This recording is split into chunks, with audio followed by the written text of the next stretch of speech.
You can't keep throwing it all away. We worked too hard for this. You can't just quit. You don't understand the pressure. I understand that I am not letting you fail.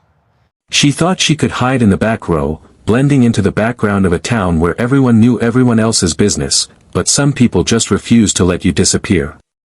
16-year-old Maya stood near the edge of the bleachers, clutching her gym bag like a shield, while 3 senior girls closed in on her with practiced, effortless cruelty.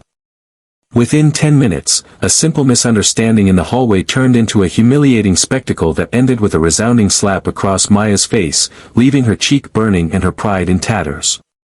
The girls laughed, expecting tears, expecting her to beg for mercy or run away crying. What they didn't know was that Maya had spent her entire childhood learning how to absorb pain without flinching, trained by a father whose military career had taught him that the quietest person in the room is often the most dangerous.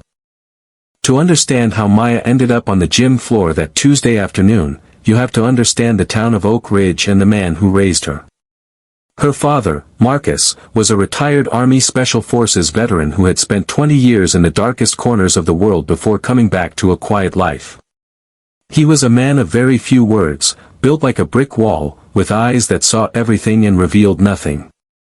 When Maya's mother passed away when Maya was just 8 years old, Marcus became everything to her: teacher, protector, and sole parent.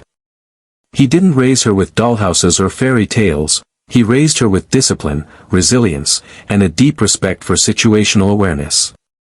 When Maya started her freshman year at Oak Ridge High, she didn't want any trouble. She wanted to fit in, to experience a normal high school life, and perhaps find a place where she felt she belonged. That was why she decided to try out for the cheerleading squad. For Maya, cheerleading wasn't about popularity or wearing a uniform, it was about precision, athletic strength, and being part of a team, concepts her father had instilled in her since she could walk. She made the team easily, her military-grade core strength and flexibility putting her far ahead of girls who had been taking standard gymnastics. Chloe was the unacknowledged royalty of Oak Ridge High, the daughter of a wealthy local real estate developer who believed the school belonged to her family. From the first day of practice, Chloe sensed something different about Maya. Maya didn't gossip, she didn't seek Chloe's approval, and most importantly, she never looked intimidated. To a bully whose entire power structure relies on fear, indifference is the ultimate insult.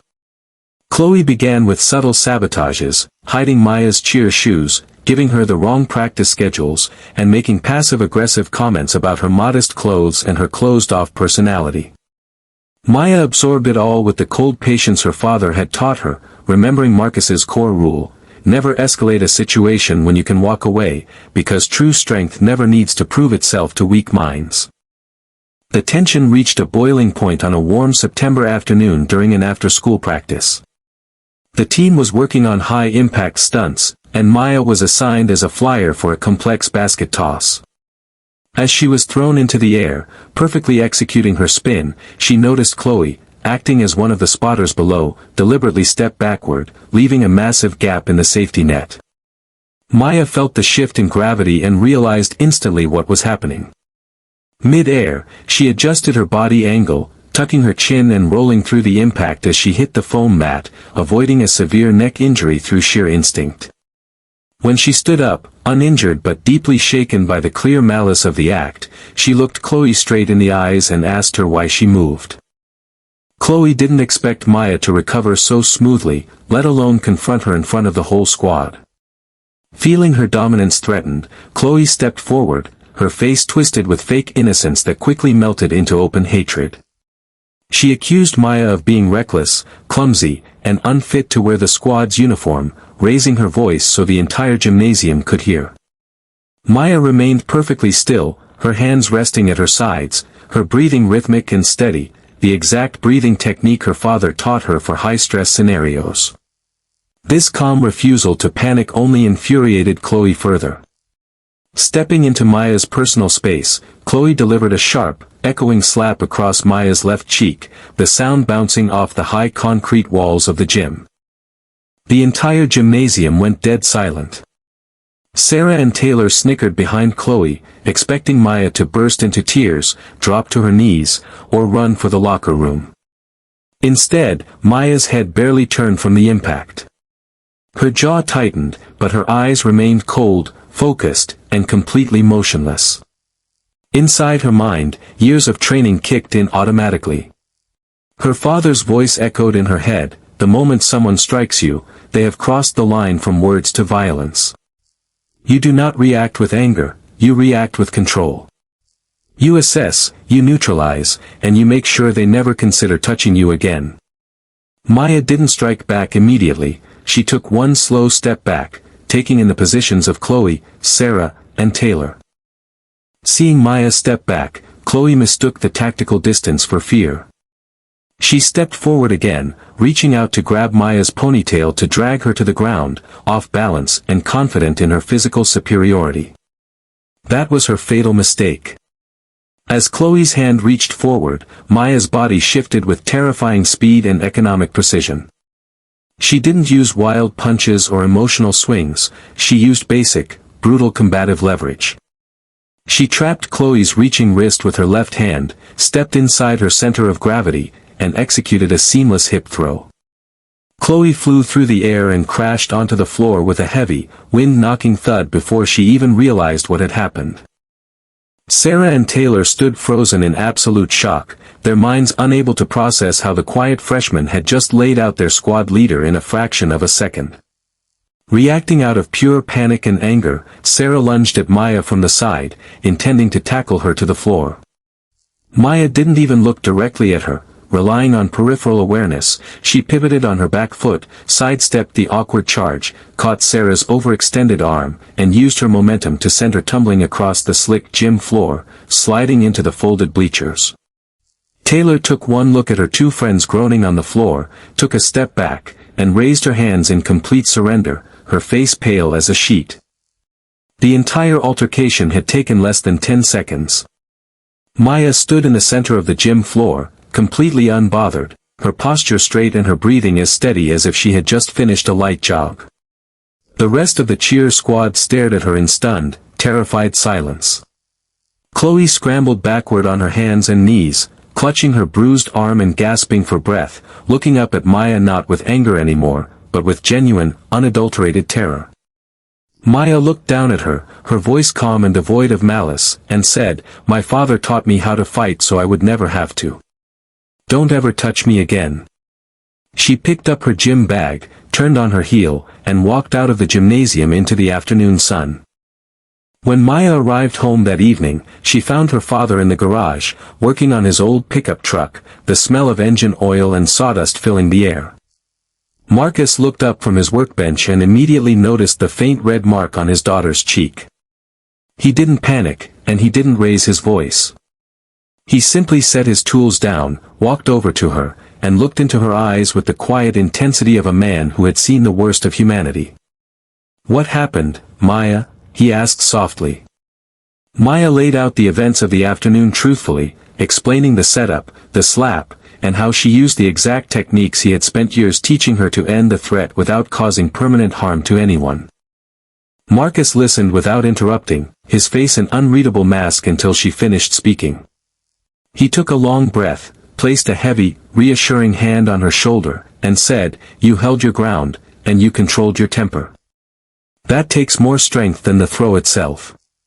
But you need to understand something, Maya, actions in the real world have consequences, especially when people with power feel exposed." Marcus knew better than anyone that bullies like Chloe don't just disappear when they are defeated, they use every system available to them to crush those who dare to stand up to them. He told Maya to prepare herself, because the real fight was likely just beginning. Sure enough, early the next morning, Maya was called into the principal's office before the first bell even rang. When she walked into the room, she saw Principal Vance sitting behind his heavy mahogany desk, looking deeply uncomfortable. Sitting in the plush leather chairs across from him were Chloe and her father, Richard Miller, a prominent figure in town who contributed heavily to the school's athletics department and school board campaigns. Chloe was sitting with an arm sling, putting on a dramatic display of pain, while her father looked ready to tear the room apart. Maya felt a slight chill in her stomach, but she sat down in the remaining empty chair, keeping her back straight and her eyes fixed forward. Richard Miller didn't waste a second. He immediately began shouting, demanding that Maya be expelled instantly, arrested for assault, and banned from all school activities. He painted a picture of Maya as a violent, unstable delinquent who had attacked his daughter without provocation, claiming that Chloe was merely trying to help her with a cheer routine when Maya suddenly snapped. Principal Vance nodded along nervously, clearly terrified of losing the financial and political support of the Miller family. He turned to Maya and asked her if she had anything to say in her defense, his tone already dripping with judgment and conviction before she had even opened her mouth to speak. Maya maintained her composure, recalling her father's advice to stay cold when others burn hot. She calmly explained the sequence of events, mentioning the deliberate drop during the basket toss, the verbal abuse, the slap across her face, and her self-defense response when Chloe tried to drag her by her hair. But Richard Miller laughed off her explanation, calling it a ridiculous fairy tale invented by a troublemaker trying to cover her tracks. He pointed out that Chloe had bruises and a sprained wrist, while Maya didn't have a single mark on her, ignoring the fading red print on Maya's cheek entirely.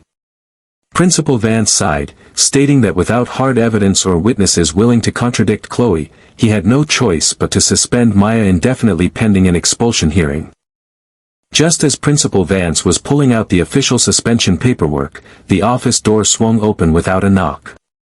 Marcus walked into the room, dressed in a clean, iron button-down shirt and boots, moving with the heavy, measured grace of a veteran soldier entering a tactical zone. The atmosphere in the room shifted instantly. Richard Miller sneered, standing up to confront Marcus, demanding to know who he was and why he thought he could barge into a private meeting. Marcus didn't even glance at Miller, his eyes went straight to Maya, checking her safety with a quick glance, before he turned his attention to Principal Vance and set a heavy leather folder onto the desk. "My name is Marcus Vance," he said, his voice deep, quiet, and commanding total attention. "And before you sign any paperwork that destroys my daughter's future based on a fabricated story, you are going to listen to me." Richard Miller stepped closer, attempting to intimidate Marcus with his height and expensive suit, warning him that he had lawyers on retainer who would ruin him financially if he didn't control his daughter.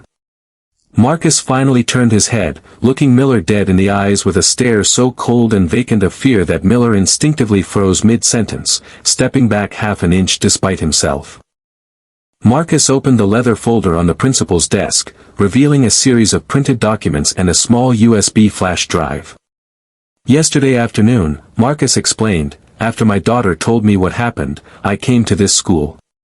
I didn't come to argue, and I didn't come to make threats. I came to look at your facility setup."